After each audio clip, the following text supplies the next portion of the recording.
Hello students, आज मैं आपको पार्ट 16 वन के मार्क में इसके आपको एमसीक्यू क्वेश्चंस और उसके आंसर्स भी आपको बताऊंगा। तो शुरू करते हैं।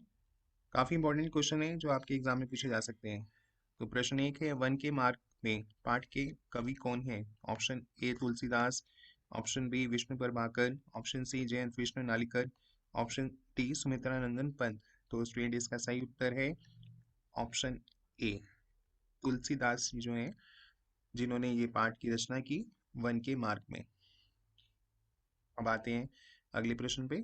रघुवीर की वधु वधु कौन थी?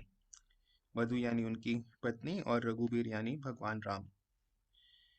तो उनकी पत्नी कौन थी? गीता थी, सीता थी, द्रौपदी या कुंती? तो स्टूडेंट इसका उत्तर बहुत ही सरल है, भगवान राम की पत्नी थी माता सीता। तो सीता इसका सही उत्तर यानी B is the right answer. अब आते हैं अगले प्रश्न पे। राम की आंखों में आंसू क्यों आ गए? वन के कष्टों के कारण, घर की याद आने से, या सीता की व्याकुलता को देखकर, अपने पिता को याद करके? तो स्टूडेंट इसका सही उत्तर है सीता की व्याकुलता को देखकर राम की आंखों में आंसू आ गए। व्याकुलता काफी वो परेशान थी और वो भी जाना चाहती थी राम के साथ वनवास में। तो उनकी व्याकुलता को देखकर राम की आंखों में आंसू आ गए, भगवान राम की। और अब आते हैं अगले प्रश्न पे।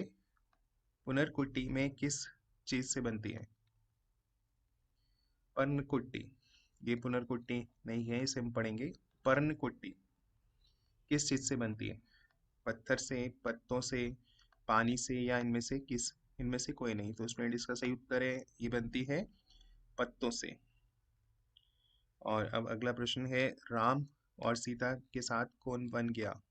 वो हम सभी जानते हैं, राम और सीता के साथ गए थे रामचंद्र जी के भाई भ्राता लक्ष्मण जी। तो इसका सही उत्तर है ए, लक्ष्मण जी। भरत शत्रुघ्न तो वो नहीं गए, सभी जानते हैं, और इनमें से कोई नहीं। तो इसका सही उत्तर है राम, सीता और लक्ष्मण वन में गए थे। तो यहाँ पे पूछा कि राम और सीता के साथ कौन गया था वन में, तो गए थे लक्ष्मण जी।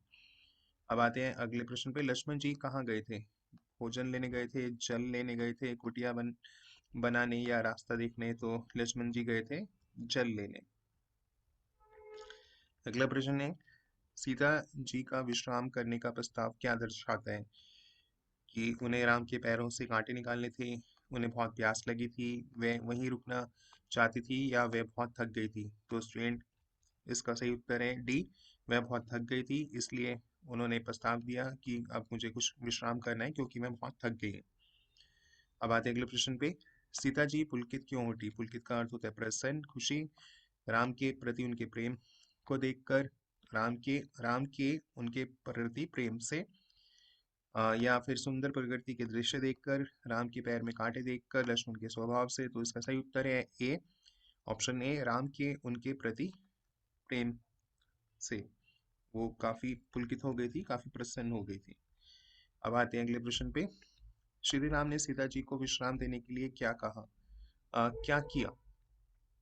कि वह क्या ये किया कि वह स्वयं जल लेने गए? जल लेने तो लक्ष्मण जी गए, तो ये गलत है। वह धीरे धीरे अपने पैरों से कांटे निकालने लगे। हाँ, ये बिल्कुल सही है, क्योंकि सीता जी को विश्राम देने के लिए उन्होंने क्या किया, अपने पैरों से धीरे धीरे कांटे निकालने लगे। उन्होंने देखा कि सीता जी बहुत थक गई है, इन्हें आराम की जरूरत है, विश्राम की जरूरत है। और लक्ष्मण जी के जल भेजने के लिए तो दोनों गलती हैं। तो इसका सही उत्तर है बी। और आज हमने इस पार्ट के एमसीक्यू क्वेश्चन किए, सही पार्ट के करना चाहते हैं, लिंक्स डिस्क्रिप्शन बॉक्स में, वहाँ से आप पढ़ सकते हैं। अब आप क्लास 8 में जाएंगे। क्लास 8 के लिए हमारा एक व्हाट्सएप ग्रुप है और टेलीग्राम ग्रुप है, आप उसे ज्वाइन कर सकते हैं। और वीडियो को लाइक ज़रूर करें अगर आपको समझ आता है जो हम पढ़ा रहे हैं। चैनल को भी सब्सक्राइब कर लें, क्योंकि हम क्लास 8 से लेकर 12 तक पढ़ाते हैं, तो जिसमें आपको बहुत फ़ायदा होगा। तो सब्सक्राइब करें, बेल आइकन को भी प्रेस करें ताकि नई वीडियो का नोटिफिकेशन आपको मिल सके। कुछ पूछना चाहते हैं तो कमेंट सेक्शन में लिखें और अपने फ्रेंड्स को ज़रूर शेयर करें। Bye students and have a good day.